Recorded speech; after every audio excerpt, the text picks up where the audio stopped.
मैंने गलत लफ्ज़ इस्तेमाल किया है। बड़ा एक प्रोटोकॉल देते हैं। तो ज़ाहिर बात है पाकिस्तान की लीडरशिप जो है वो बड़ा इसको महसूस करती है और पाकिस्तान के लोग भी बड़ा महसूस करते हैं कि नरेंद्र मोदी को क्यों इतनी ज़्यादा अहमियत दी जाती है। पाकिस्तान जितना भी चाले ना, जितनी भी कोशिश कर ले, अरब वर्ल्ड कभी भी नरेंद्र मोदी से पीछे नहीं हो सकती। उसके पीछे उनके इंटरेस्ट हैं। आपने रिसेंटली देखा होगा कि जो अ, इज़राइल ने गज़ा में जितनी बम्बार्डमेंट की, तो क्या यूएई ने अपने जो ताल्लुकात हैं, वो ख़राब कर लिए? बिल्कुल भी नहीं किए। नमस्कार दोस्तों, स्वागत है आप सभी का हमारे यूट्यूब चैनल डिजिटल रेजिमेंट्स में। जैसा कि आपको पता है दोस्तों, हम आपके लिए एक से एक लेटेस्ट न्यूज़ लेकर आते ही रहते हैं। वैसे ही एक लेटेस्ट न्यूज़ के साथ फिर हाजिर हुए आपके सामने।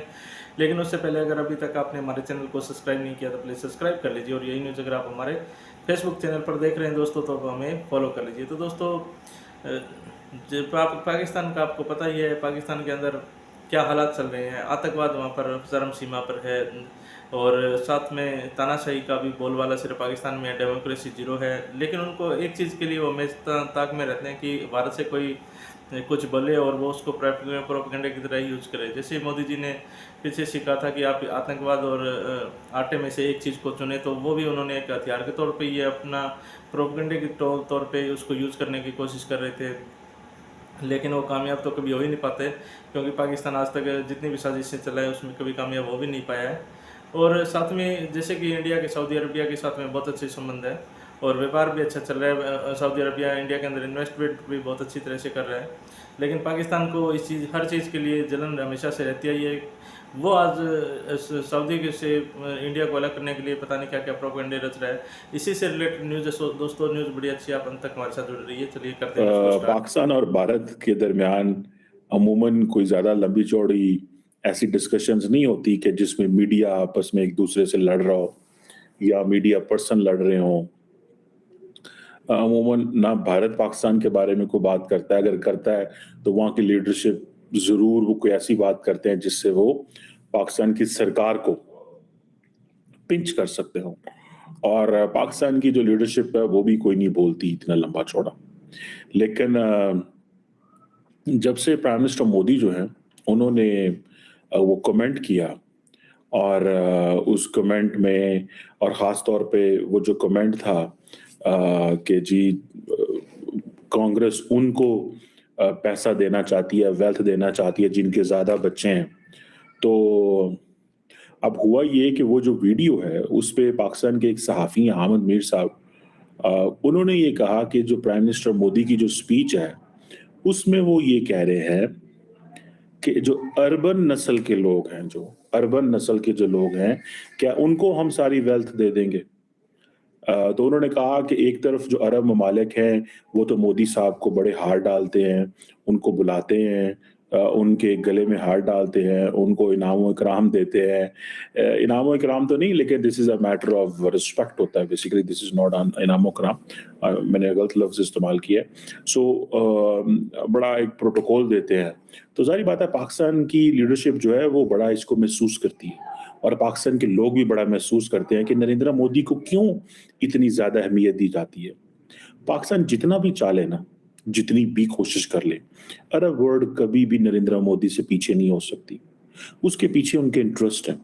आपने रिसेंटली देखा होगा कि जो अ, इज़राइल ने गज़ा में जितनी बम्बार्डमेंट की, तो क्या यूएई ने अपने जो ताल्लुकात हैं, वो ख़राब कर लिए? बिल्कुल भी नहीं किए। किसी ने कोई उसको उन ताल्लुकात को ख़राब नहीं किया। उन्होंने उसको ऐसे ही जाने दिया जैसे हैं। उन्होंने कहा ठीक है, जो इज़राइल कर रहा है वो गलत कर रहा है, हम उसके खिलाफ हैं, लेकिन हम उससे सफ़ारती ताल्लुकात ख़त्म नहीं करेंगे। हम उससे सफ़ारती ताल्लुकात ख़त्म नहीं करेंगे। लेकिन अगर देखें तो वो अपने कारोबार भी कर रहे हैं, वो अपना सारा कुछ चला रहे हैं और मैं समझता हूँ कि कहीं न कहीं जो हुकूमत है यूएई की, उसकी बड़ी प्रैग्मैटिक अप्रोच इस सेंस में है कि आप ताल्लुकात ख़त्म नहीं कर सकते। आपके ताल्लुकात होंगे तो आप बेहतर डायलॉग कर सकते हैं, डिस्कशन कर सकते हैं। बहरहाल सुनीता प्रकाश हैं, वो भी कह रही हैं एक ही बात कि जो पाकिस्तानी सहाफ़ी हैं उन्होंने जो अर्बन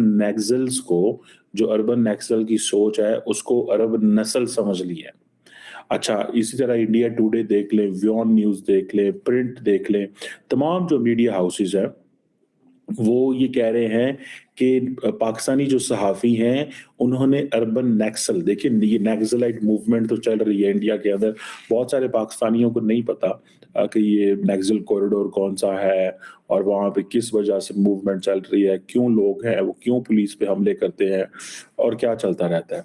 तो जो हामिद मीर हैं, वो पाकिस्तान के एक ऐसे सहाफ़ी हैं, who is an opinion maker से मुराद ये है कि वो जो भी बोलते हैं इट हैज़ अ वैल्यू उनकी बात को वज़न दिया जाता है या वो समझ लें कि he comes into headlines himself whatever he says. कई दफ़ा तो उनके बारे में उन्होंने पाकिस्तान के जो डीजी आईएसआई हैं, आर्मी चीफ हैं, उनके बारे में भी बड़ी-बड़ी ऐसी बातें की हुई हैं कि उनका शो जो है वो ऑफ एयर कर दिया गया। बहुत सारी ऐसी ची एक दफ़ा उनके ऊपर कातिलाना हमला हुआ तो जिस जियो टीवी में वो काम करते थे, उस जियो टीवी को ही का लाइसेंस ही जो है वो कैंसल कर दिया गया। वो महीना एक जो है वो जियो टीवी ऑफ एयर रहा। बहुत सारी चीज़ें जो है वो हुई हैं। और अभी जो उन्होंने अर्बन नक्सल को जो कन्फ्यूज़ किया अरब नस्ल से, मैंने जब ये पढ़ा था तो मैंने भी अर्बन नक्सल्स ही पढ़ा था।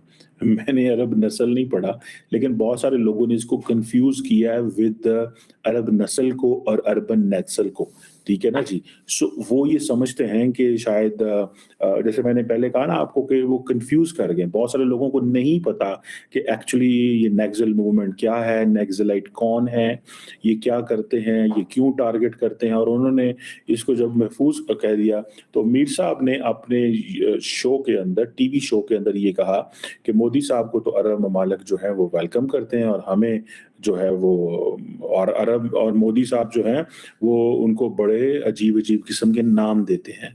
अब मुझे ऐसा लगता है कि वो कन्फ्यूज़ कर गए हैं। मेबी मोदी साहब ने ये बात तो ज़रूर की है क कांग्रेस के हवाले से। उन्होंने ये बात भी ज़रूर की है कि और इसकी वजह से जो कंट्रोवर्सी जनरेट हुई है। हालाँकि मैंने तो कल भी कमेंट किया था, द क्वेश्चन इज़ कि प्राइम मिनिस्टर मोदी को ज़रूरत ही नहीं है। जब ऑलरेडी उनकी पॉपुलैरिटी मौजूद है, जब ऑलरेडी उनका इतना डंका बज रहा है, ऑलरेडी ही वो कह रहे हैं कि हमारी पॉपुलैरिटी 75% के करीब है, तो ऐसे कमेंट करने की क्या ज़रूरत है? जिससे जो है वो मामलात ऐसे बन जाएँ कि बजाय इसके कि जैसे आप ये कह लें कि चीज़ें सुलझने लगें, चीज़ें खराब होने शुरू हो जाएँ। लेकिन शायद बहुत सारे लोगों का कहना ये है कि शायद वोटर टर्नआउट ठीक नहीं रहा, पार्टी के अंदर कन्फ्यूजन है कि शायद कुछ इस तरह की जो है वो सिचुएशन है कि इसमें कोई ना कोई सेटबैक ना हो जाए रूलिंग पार्टी को। तो ऐसी चीज़ें जो हैं वो हो जाती हैं, करती हैं पार्टीज़। लेकिन क्योंकि नरेंद्र मोदी पूरी दुनिया में जाने जाते हैं और 10 साल उन्होंने ट्रैवल किया as a prime minister of India, तो ऑब्वियसली ही हैज़ दिस चीज़ ये उनके अंदर तो ये चीज़ मौजूद है। दूसरी तरफ अगर आप देखें तो जब आपको याद होगा नूपुर शर्मा का वाक़या हुआ था और जब नूपुर शर्मा का वाक़या हुआ, आई थिंक नूपुर शर्मा भी इस दफ़ा कंटेस्ट कर रही हैं फ्रॉम द बीजेपी। अब देखें, भारत के अंदर एक सोच तो मौजूद है और वो सोच ये है कि जो मुसलमान हैं और जो गोरे हैं, जो ब्रिटिश राज है, उन्होंने हमारे ऊपर रूल किया है, हिंदुओं को मुसलमान बनाया है, ये सारे तो सारे हिंदू थे और हमें कन्वर्ट किया गया है। नरेंद्र मोदी ने उस सोच को बेसिकली जो है वो मेन स्ट्रीम की है, उसको मेन स्टेज पे लेके आए हैं।